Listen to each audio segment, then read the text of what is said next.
Daily Darbar நேயர்கள் அனைவருக்கும் வணக்கம். 40 தொகுதிகளுக்கான மெகா எக்ஸிட் போல் சர்வேயுடன் நாம் பேசிக் கொண்டிருக்கிறோம். இந்த நேரத்தில் நாம் பார்க்க போகும் தொகுதியானது பொள்ளாச்சி தொகுதி. கொங்கு மண்டலத்தில் பாஜக நிச்சயமாக ஒரு தாக்கத்தை ஏற்படுத்தும் அப்படின்னு சொல்லியிருக்கும். கோவை தொகுதியில் அண்ணாமலை அவர்கள் வெற்றி பெறுவதற்கான வாய்ப்பு இருக்கு அப்படின்னு சொல்லியிருக்கோம். அந்த வகையில் அண்ணாமலை அவர்கள் ஏற்கனவே கூறியது போல கொங்கு மண்டலத்தில் உட்பட்ட தொகுதியான ஒரு பொள்ளாச்சி தொகுதியிலும் அந்த தாக்கத்தை பாஜக ஏற்படுத்துமா ஏற்படுத்தாதா அப்படின்றதுதான் இந்த வீடியோவோட சாராம்சம். பொள்ளாச்சி தொகுதியை பொறுத்த வரைக்கும் ஈஸ்வரசாமி அவர்கள் திமுகவில் இருந்து களமிறங்கி இருக்கிறார். பாஜக சார்பாக வசந்தராஜன் அவர்களும் அதிமுக சார்பாக கார்த்திகேயன் அவர்களும் களமிறங்கி இருக்கிறார்கள். நேர்களே, இந்த ஒரு தொகுதி வந்து பாத்தீங்கன்னா திமுக, அதிமுக, பாஜகன்னு நேரடியாக 3 பெரிய கட்சிகளும் நேரடியாக களத்தில் குதித்து சந்தித்திருக்கிறார்கள். இந்த ஒரு பர்டிகுலர் தொகுதியில தான் அதிமுகவின் மிகப்பெரிய பலமாக இருக்கக்கூடிய எஸ்பி வேலுமணி அவர்கள் களப்பணியாற்றுகிறார். இந்த தொகுதியில் அதிமுக மிகப்பெரிய வெற்றி பெறும் அப்படின்ட்டு நிறைய பேர் நினைச்சிட்டு இருந்தாங்க. நம்மளோட ப்ரீ அனாலிசிஸோட வீடியோல வந்து பாத்தீங்கன்னா இங்க பாஜக தாறுமாறாக முன்னேறி கொண்டிருக்கிறது அப்படின்றத நம்ம பார்த்தோம். பாஜக வந்து ஒரு சூப்பரான பெர்ஃபார்மன்ஸ், பூத் லெவல்ல இறங்கி ஒரு சீரியஸான ஒர்க் கொடுத்துருக்காங்க. ஒரு ரொம்ப அண்டர் ரேட்டட் பெர்ஃபார்மன்ஸா இது இருக்க போகுது. அதாவது பெரிய பெரிய ஆளுங்களே வந்து திணறி கொண்டு இருக்கும்போது பொள்ளாச்சியில் வாக்கு சதவீதத்தை ரொம்ப ஸ்மூத்தாக ஏற்றி கொண்டு வருவார் வசந்தராஜன் அவர்கள் அப்படின்றதுதான் நம்ம சர்வே ப்ரீ போல் சர்வேல வந்து பார்த்திருந்தோம்.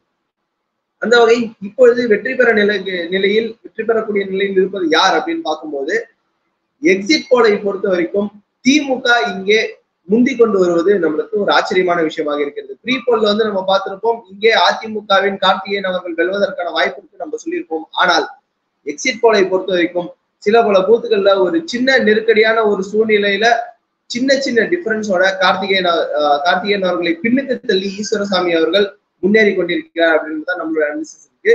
பாஜக இங்கே 3வது இடம்தான் பெறும் என்றாலும் தமிழகத்தில் ஒரு மிகப்பெரிய வாக்கு வங்கியை பாஜக நிரூபிக்குமானால் அதற்கு பொள்ளாச்சி தொகுதியும் ஒரு காரணமாக இருக்கும் அப்படின்னு நம்ம நினைக்கிறோம்.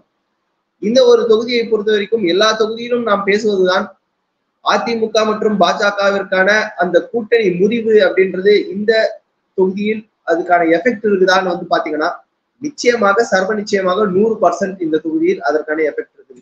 ஒருவேளை இந்த தொகுதியில் அதிமுகவும் பாஜகவும் கூட்டணி அமைத்து போட்டிட்டு இருந்தால் சர்வ நிச்சயமாக அந்த கூட்டணி வேட்பாளர் ஒரு கம்ஃபர்டபுளான மிகப்பெரிய வெற்றியை பெற்றிருப்பார் அப்படின்றது நமக்கு சொல்ல முடியுது. இந்த தொகுதிக்கான ரிசல்ட் வரும்போதே நீங்க பாத்தீங்கன்னா அதிமுக பாஜக வாக்குகளை சேர்த்து பார்த்தீர்களானால் அது திமுகவை விட பல மடங்கு அதிகமாக இருக்குன்னு பாக்குறோம். ஏன்னா இந்த திமுக ஜெயிக்க போறதே ஒரு மினிமம் ஓட் டிஃபரன்ஸ்ல தான் ஜெயிக்க போகுது அப்படின்றது நம்ம சொல்றோம்.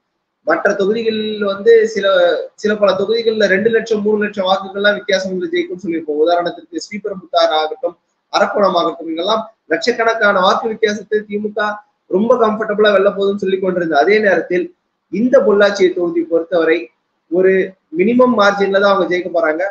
ஃபர்ஸ்டுக்கும் செகண்டுக்கும் அவ்வளவு பெரிய வித்தியாசம் இருக்காது. அதே போல செகண்டுக்கும் தேர்டுக்கும் கூட மிகப்பெரிய வித்தியாசம் இருக்காது அப்படின்றதான் நம்மளுடைய எக்ஸிட் போல் சர்வே படி சொல்கிறது.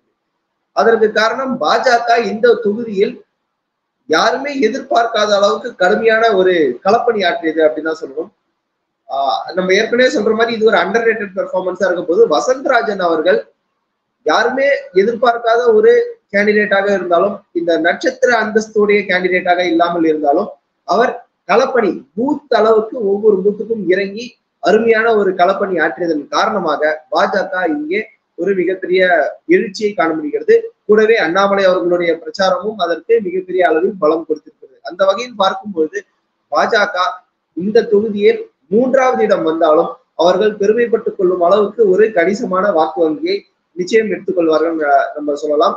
காரணம் பாஜக வந்து 3% கட்சியாக இருந்தது. இந்த தேர்தலில் 10% 15% நோக்கி ஒரு நடைபெறுகிறது அப்படின்னு அவங்க கிளைம் எடுத்தாலும் அந்த கிளைமுக்கு ஒரு 15% வரைக்கும் இரட்டை இலக்க வாக்கு சதவீதத்தை தொடும் பட்சத்தில் அதற்கு பொள்ளாச்சி தொகுதியின் பங்களிப்பு மிக மிக முக்கியமாக இருக்கும் அப்படின்றதுதான் நம்மளுடைய எக்ஸிட் போல் சர்வேல இருக்குது. ஸோ இதுதான் பொள்ளாச்சி தொகுதியின் விவரம்.